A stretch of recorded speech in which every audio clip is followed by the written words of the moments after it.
So, ladies and gentlemen, tonight we're going to talk success with one of, well, he wasn't my favorite guy when he first came to our team, but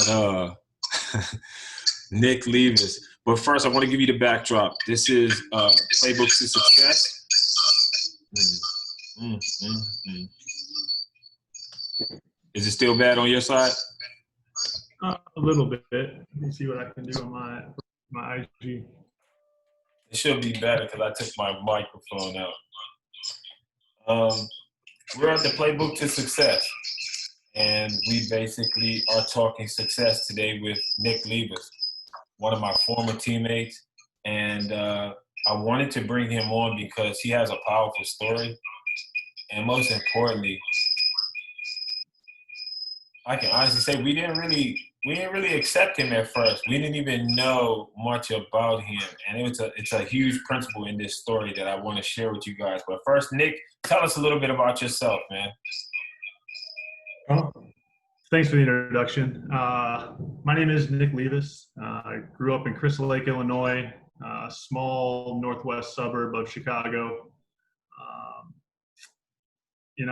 In junior high, I kind of fell in love with basketball because I wasn't very good at it, and I was a much better football player. Fell in love with basketball after I got cut 2 years in a row in 7th and 8th grade. Decided to, just work my butt off, and it paid off in high school. Team went to the Elite Eight in my junior year. We obviously lost. Going into my senior year, my mom and dad were telling me to get a job, need to prepare for college. Pretty much told them, no, I want to play basketball. Basketball is going to be my career. And my mom said, that's the dumbest thing I've ever heard, but you can definitely try that, but you have to do it 6 to 8 hours a day like you would your normal job. So opened up a notebook, took notes on everything that I did, 6 to 8 hours a day, Monday through Friday. Tried to go to every single gym in my area. Was lucky enough to have a good senior year. Honorable mention, All-State. Had no Division I scholarships. Took a NAIA scholarship to Olivet Nazarene University. Thought I was way better than I was. Got into some coaches. We went to the Elite Eight, the NAIA National Tournament. Coach told me right after we lost that he didn't need my attitude anymore. So when I was going to stick it to him, I was going to go to our biggest rival. So went to another NAIA school, played there. I believe I was third in points, first in minutes, second in rebounds, and third in assists, and had a great year. End of the year, coach told me, hey, we don't need your attitude. Took away my scholarship. So went to another school, kind of humbled me. Ended up having a pretty good year my junior year. After my junior year, I was playing in a Greek basketball tournament for people of Greek Orthodox descent. A guy came up to me, he's about 95 years old, couldn't walk very well, told me that, hey, I have a connection with people in Greece. I can get you a Greek citizenship. I think you can play overseas. It's like, yeah, whatever, man. Like, I don't know you. I've never met you. He's like, well, I'm putting together a team of 7 guys. I'm going to pay for it myself.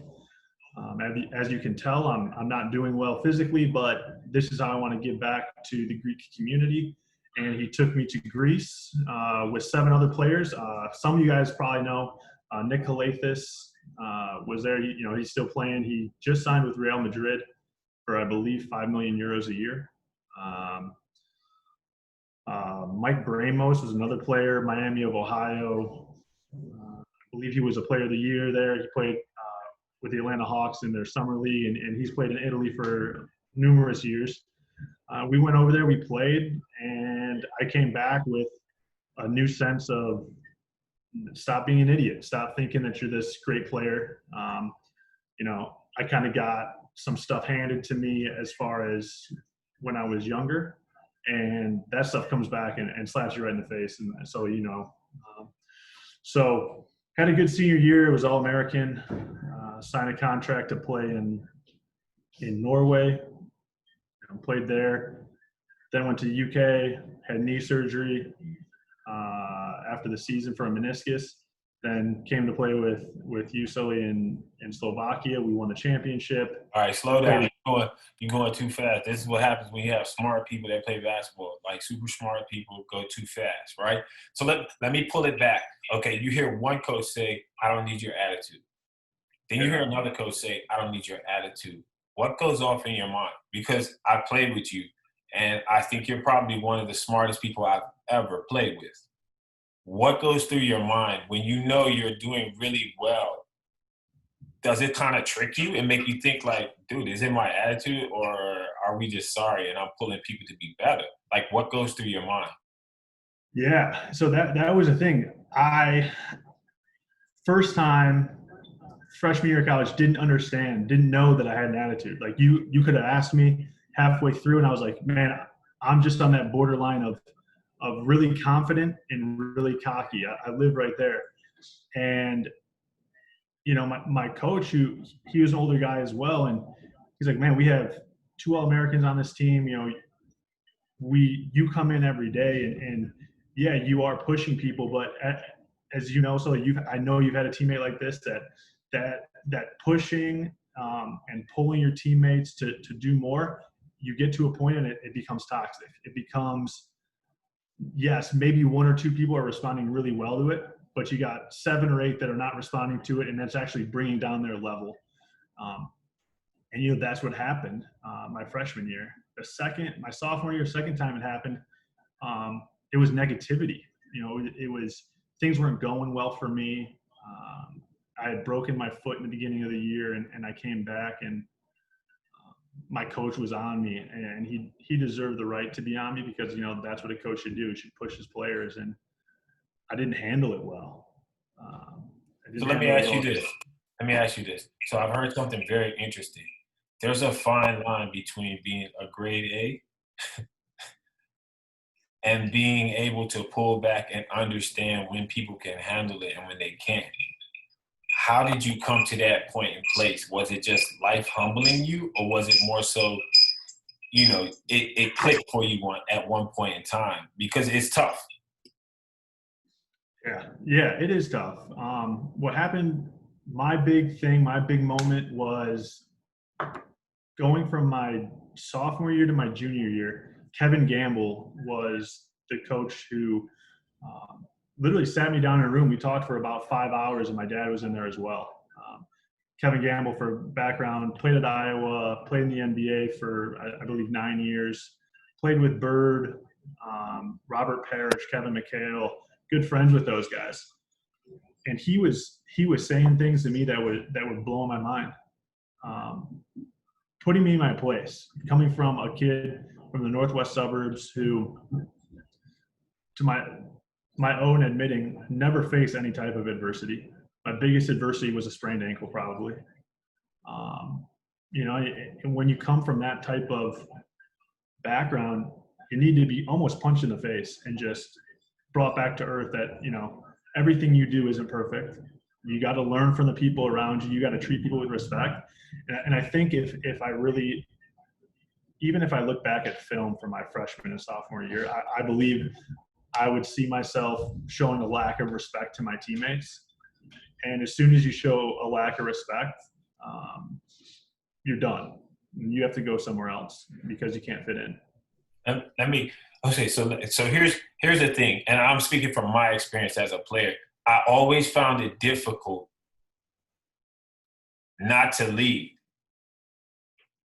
But what I learned from playing with you guys was you can be a leader, you can also be a grade A douche, and nobody wants to deal with you. Yeah. And it's such a fine line when you are a leader to understand how to lead. So talk me through it. As you go through this, Kevin Gamble, obviously he was a hell of a player, says these things to you. You begin to humble yourself as you start to venture into a professional career. How do you go into it? Because you've been this player all along. You've been on the edge. Like, this is where you find looking at The Last Dance, we saw Mike was the same way. Mike pulled people like, if you don't join me, I'm dropping you off. How do you now Correct. approach it as you step into a professional career? Well, so going back to college and high school, I never had a trainer, never trained with anyone, didn't even have a group of guys I worked out with. I would go to the gym by myself, a little bit of a loner, a little bit of doing everything by myself. I thought, again, it played into my attitude. I thought I was the best. Um, I thought no one could be better than me. I thought I was always going to be the greatest. And I started working out with Jeff Pagliacca. And first day, we're working on, I believe it's just like an in-out cross, super easy, left foot, left hand finish, like really easy stuff, elementary. First time I do it, I mess up my footwork. And it's me, John Shire, and Drew Crawford. He played at Northwestern. And Jeff calls me over. He goes, Nick, listen, man, you're going to just sit out the rest of this one. You can work out in the next group. I was like, that's kind of weird. Whatever. Next group is girls high school players. And I'm like, okay, whatever. He wants me to do this. This is dumb, but I already paid him. So I do it, and these girls are better footwork than me, making more shots, finishing better. And it just made me realize, like, it just brought me to earth. Like, I thought that I was this great player. I thought I could hang with the John Shires and the Drew Crawfords. And, like, after 2 weeks or 3 weeks, I could. But I didn't have the wherewithal, the mental toughness to lock in and focus on the job at hand to be successful. And that is exactly what I learned before I could ever be successful in professional basketball or professional anything, whether it's your job, whether it's sports. If you can't lock in and focus on the little things, you will get chewed up, you will get spit out, because as you know as well, at the professional level, there's a ton of good players. There's a ton of good players, and the difference between the players that play overseas, the players that play professionally, get paid to play, and the ones that are playing at the Y, is really the attention to detail, the ability to learn, to dissect, to understand what's happening around them, and then react to it.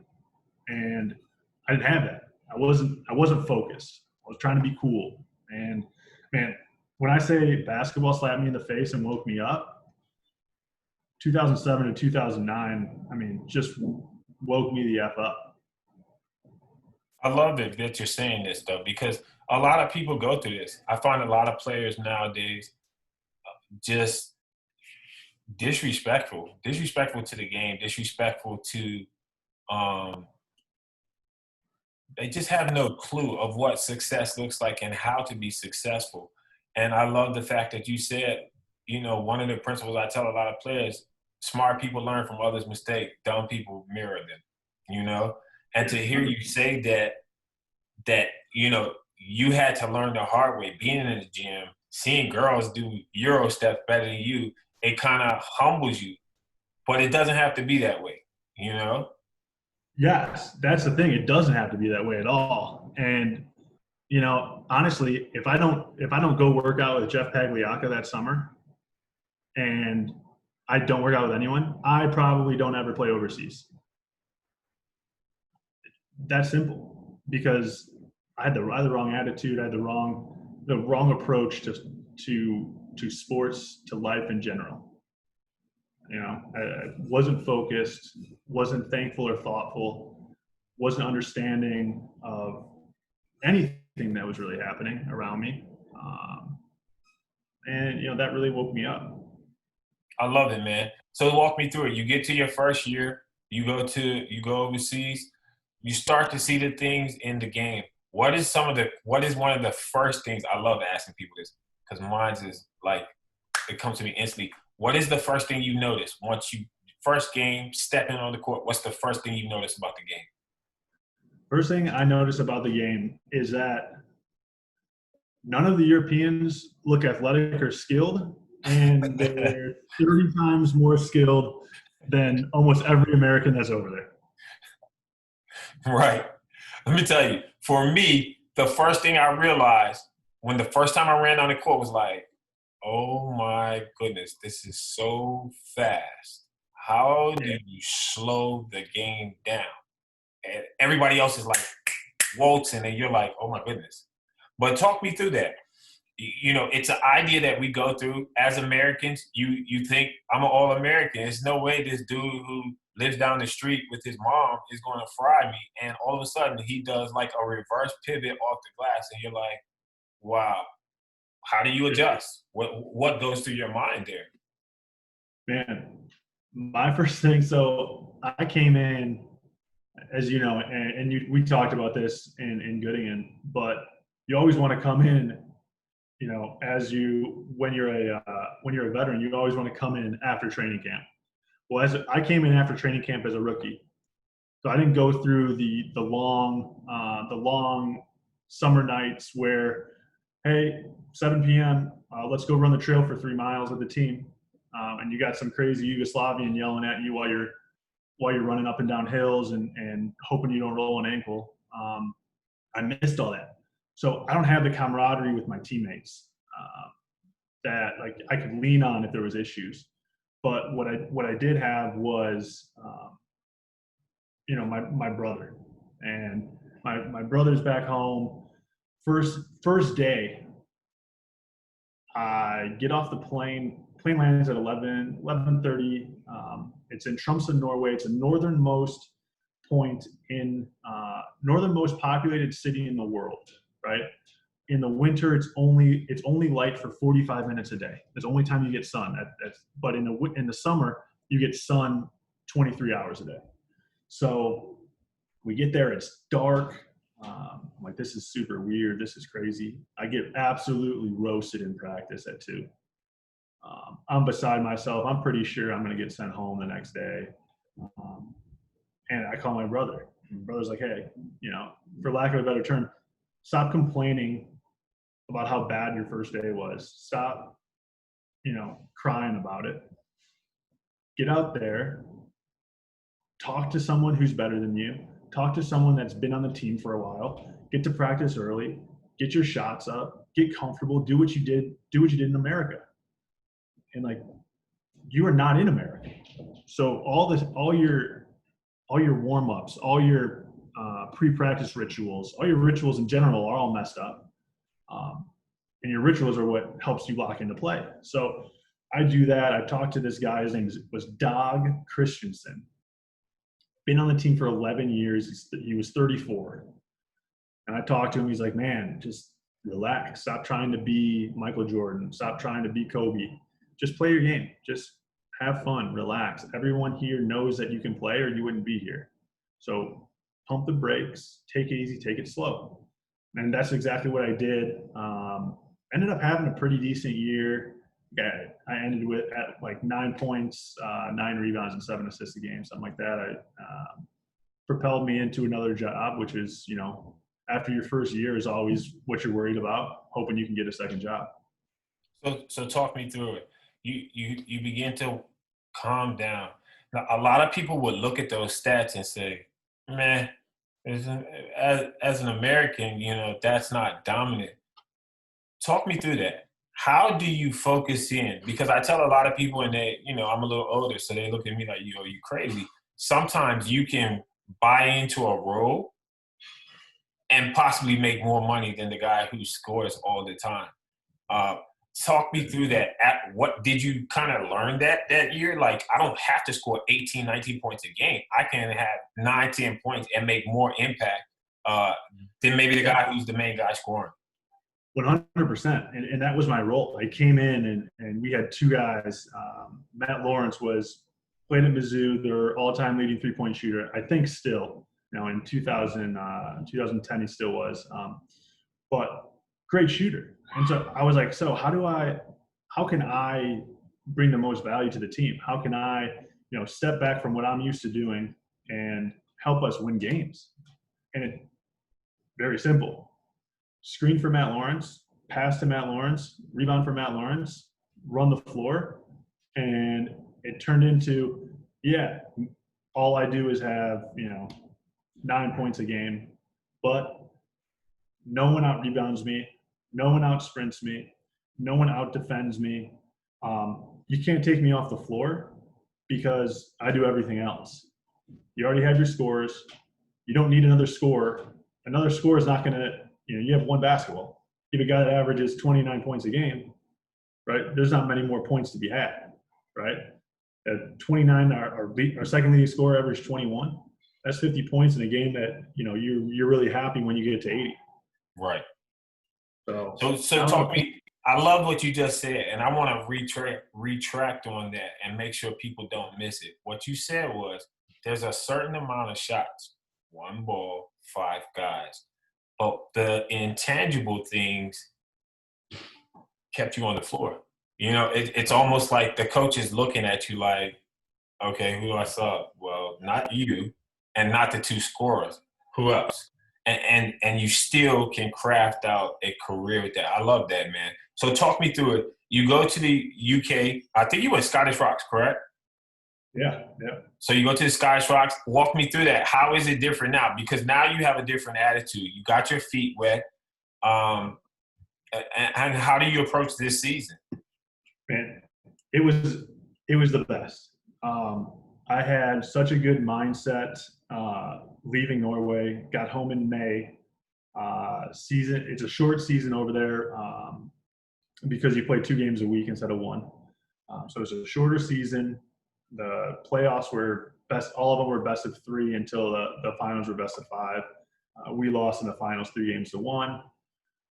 Funny story, actually, I got thrown out of the only game my parents ever came to overseas.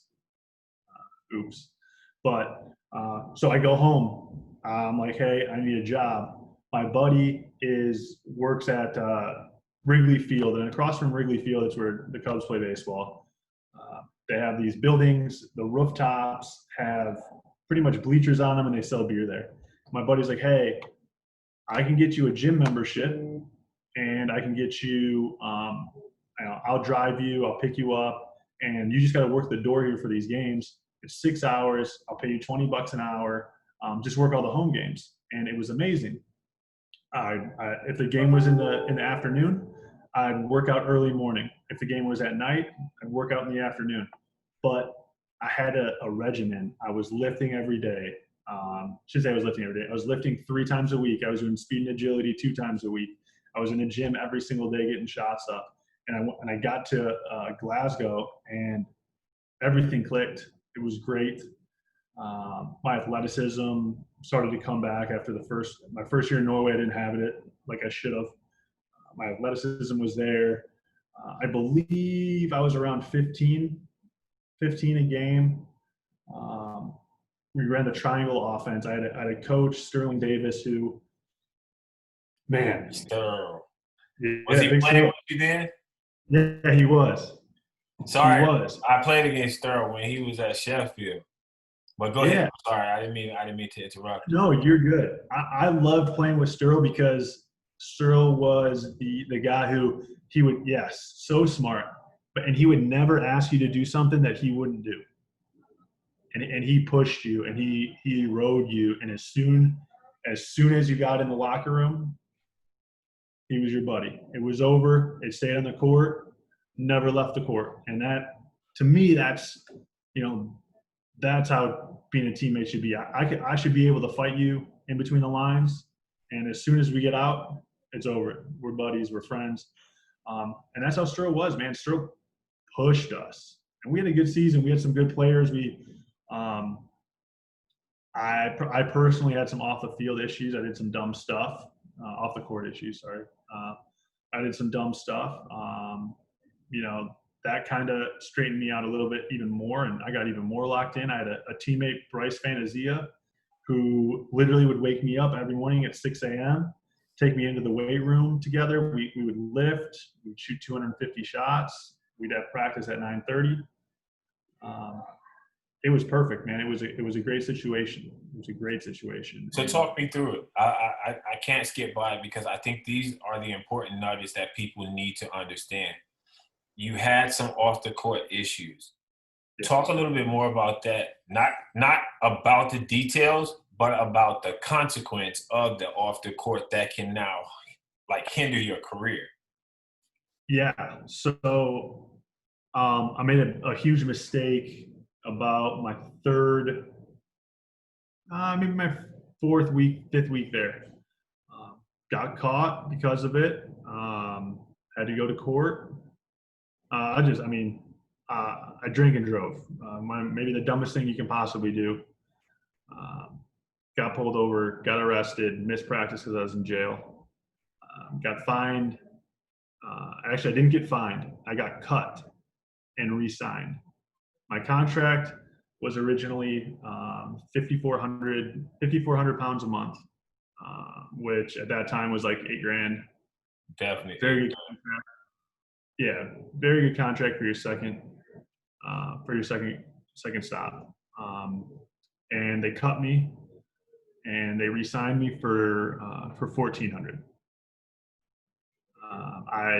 They decided that they would sign an NDA and not bring it up to Don't anyone. breeze. You can't breeze through that. Like I can't let you walk through that. Like you have to say that again so people can really understand. You went from making 8,000 a month to now 1,400. What 22? 2,200, yeah. How humbling is it? How upsetting is that? How can you now mentally focus in and be the player who's worth 5,400, but you know you're not getting that? Like what's going through your mind? So here's what went through my mind. I didn't even think about the money. I felt more of an allegiance to the owner and to Sterl, because the only reason, I mean, Sterl he would never say that. I mean, if he's watching this or if he watches this, he would never say this out loud. He would never admit to this, but I know for a fact the only reason that I was still on that team was because Sterl said, no, this guy's a good guy. He can represent the team well. He can represent the Glasgow Rocks well, and he's a good ambassador in the city. And that's the only reason I'm on the team at that point in time. And I felt such an allegiance to him that I would, man, if he told me to take a shovel and dig to China, I'd be like, how many hours do you want me to work a day? And that's where I felt. I mean, yeah, you want to have as much money as possible. But at that point in time, man, I was so thankful to still have a job, to still be playing basketball, to still be running up and down the court. And that was my thing. I did the best that I could possibly do for the people that stood behind me when I was probably the dumbest thing I've ever done in my life. You know, the crazy thing is when I hear you saying that, man, I actually had an incident the same. I was in Hungary. I was on like the top team and bored, went out, drank, and drove and almost killed myself, man. It was so bad. It was in the newspapers. Similar situation. They find me. And we were right next to the playoffs. I'm gonna be honest with you. I thought I was good. If it wasn't next to the playoffs, they would have got rid of me. But they knew they couldn't get another foreigner in who would know their system, and you're going right into the playoffs. So they kind of just were like, "Listen." But the back end of that is for the next 2 years, you're punished because your reputation now is. Yeah. And no one cares that you led this team to the finals, and they haven't been there in 30 years. They care about, oh, he drank and drive. So if I give this guy all this money, what's the chances of him not doing this again? So it's those type of lessons in the business that people don't get until you get, and once you get it, you can spend the rest of your career trying to correct, which is suck. So walk me through it. What happens in between then before you come to Previta, where we meet up? What goes on then? Because I don't know. Our coach was like saying some stuff about we want to bring in this guy. And I'm going to be honest, anybody watching, I was highly against it. I was like, we're the number one team. Why are we bringing in somebody? We need no one. And his answer to me was, we need him. And Nick can testify. When he first came, I was not on board. I was like, this is not what we need. Like, why are we doing this? But talk me through that. What was going on during that time before you came and joined us in Slovakia? Yeah, so about the second, we're in the playoffs in Glasgow, and I land not like anything crazy. I just land funny and I feel something weird in my knee, and I'm like, man, like that kind of hurt. Whatever. I get the neoprene sleeve. You wear the sleeve. Things feel good. I go to my doctor in the States when I get back. I'm like, hey man, like my knee hurts, and it never used to hurt. Man, it always hurts. He's like, okay, let's get an MRI. Get the MRI. Torn meniscus. So we go in. I get it scoped. Trying to come back, and part of my past actions stopped me from having contracts. Because of that, I switch agents. So I went to a Greek-based agent because of my Greek passport. And he's telling me, he's like, hey, we need film after your knee surgery. I'm like, okay, I'll go play. There was I forgot it was like the ABA or ABL, just like a semi-pro league in the States. I played on the Chicago Muscle and had 2 good games in a row. Send the tape to my agent. Agent sends it to Johan. And I'm scared. And I'm scared because in those tapes, I'm scoring. And I'm scoring at a game where I had 39, at a game where I had 31. And those are the ones that we send. Different rules, 20 short shot, 18-second shot clock, NBA, like no defensive or defensive 3 seconds. So, you just beat a guy off the dribble. There's no one in the lane. You score every single time. It's the easiest way to play basketball ever. So scoring is way up, 125, 130 a game. So I'm nervous because I know in my heart of hearts, there's no chance. I mean, I'll be really, I was always ecstatic anytime I broke 20 points in Europe. Anytime you break 20 points in Europe, that's 35 anywhere you're playing in the States. Easy. If no one believes me, Google Allen Iverson's games in Turkey. A guy that averaged 20 points, couldn't score 10. So that's where I'm at. And I get there, and me and Johan have dinner together. My first night, I'm staying in that little hotel with the bed that's as big as this table that I'm sitting at. And Johan's English isn't great. He's talking, and I'm just nervous. So talk me through it. You come to practice, you begin to play. What's it like for you? What's really going through your mind? Because I'm gonna be honest with you. Oh, I'll tell you.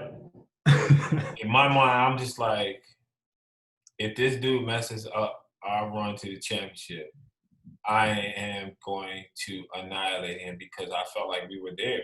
But what's going through your mind there? Because we weren't the friendliest group. No, but I walk in. You guys are 13-2, 14-2. Only 2 losses, and one of them wasn't even in the actual season. It was in the cup game. Right. So I get there for first day of practice. I remember like it was yesterday. I do something, and David says, Why the F is he here? I was like, okay, nice. And, I'm a little apprehensive, a little nervous. I'm very, very confident in what I thought I could bring. Corey Pelly, Paulie G, and Liam are all living right next to me. So we're playing, cards and stuff. And I didn't say a word. And that's like very, very outside of my character. I'm a pretty talkative person. And it took me, I want to say it probably took 2 games for me to kind of come out of my shell and not be afraid. I think the second game I yawned, and Johan didn't play me in the first quarter. But yeah, it's not that you guys weren't friendly. It was, hey, the precedent has been set. The bar is here. And if someone comes in, there's no chance that they're here. They're here. And I knew I was here, and I had to earn the respect, not only of the coach, of Johan, but of you guys. And it was more important to earn your guys' respect than it was Johan. And yeah, it took some time. But rightfully so. I think it was one moment, I can't remember, it was probably your fourth or fifth game that I threw a pass and I was like, oh, shoot. And you caught it and you went in midair and threw it to Bobby Davis, one of our teammates, and Bobby made it. And I looked at Johan, and I'll never forget. I remember it like it was yesterday. I was like, okay, I get it. Because I've never, like, and I played for 12 years. I say this publicly and know nothing to it. You're probably one of the smartest guys I've ever played with, and you could catch everything that was thrown to you. Never dropped the ball. You weren't afraid of contact. So talk me through that. Now you're starting to get your niche. You're starting to get in the groove of things. How's it feeling for you as we now step into the latter part of the season? How are you feeling? Man, I remember this distinctively. We played, was it Hanlova? I believe, and it was in the regular season we lost. It was at their place and we lost. And I was like, I went up to Johan and I was like, Johan, why am I sucking? And he literally puts on this film, and that office that they had in the building, the office is maybe 12 feet by 12 feet. It's like a prison cell kind of. It had a crappy TV, and he puts on the game, and he's like, you don't run here. You're not sprinting. You're running in transition. And actually, I was running the right side. You're pushing the ball up the middle. And he goes, look, you start 15 feet ahead of Sully, and he beats you down the floor. And actually, I think it was one of those like when you're like almost Euro dunks with it, when you just kind of do your really elongated right arm. Very slow. Very slow. It works every time. Every time. Very slow. Yeah. And he's like, Sully beats you down the floor.